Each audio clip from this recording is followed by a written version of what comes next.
কাতারের শিল্পনগরী রাস লাফফানের একাধিক জ্বালানি স্থাপনায় ইরানের ড্রোন হামলা হয়েছে, তবে এ ঘটনায় কোনো হতাহতের খবর পাওয়া যায়নি। সোমবার কাতারের প্রতিরক্ষা মন্ত্রণালয় এ তথ্য নিশ্চিত করেছে। মন্ত্রণালয়ের বিবৃতিতে জানানো হয়, একটি ড্রোন মোসাদের একটি বিদ্যুৎ কেন্দ্রের পানির ট্যাঙ্ক লক্ষ্য করে আঘাত হানে। অপর ড্রোনটি রাস লাফফান শিল্পনগরীতে কাতার এনার্জির মালিকানাধীন একটি জ্বালানি স্থাপনায় আঘাত করে। হামলায় সৃষ্ট ক্ষয়ক্ষতির পরিমাণ সংশ্লিষ্ট কর্তৃপক্ষ মূল্যায়ন করছে এবং পরে এ বিষয়ে আনুষ্ঠানিক ঘোষণা দেওয়া হবে।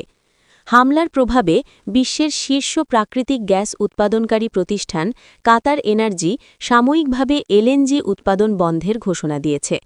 এর আগে গত শনিবার ইসরায়েল ও যুক্তরাষ্ট্র ইরানের বিরুদ্ধে সামরিক অভিযান চালালে তার প্রতিক্রিয়ায় ইরান ক্ষেপণাস্ত্র হামলা শুরু করে।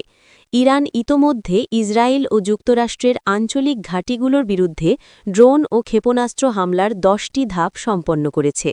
এছাড়া ইরান পাল্টা আঘাত হিসেবে বাহরাইন, কাতার, সংযুক্ত আরব আমিরাত ও সৌদি আরবে অবস্থিত মার্কিন সামরিক ঘাঁটি এবং গুরুত্বপূর্ণ স্থাপনায় হামলা অব্যাহত রেখেছে।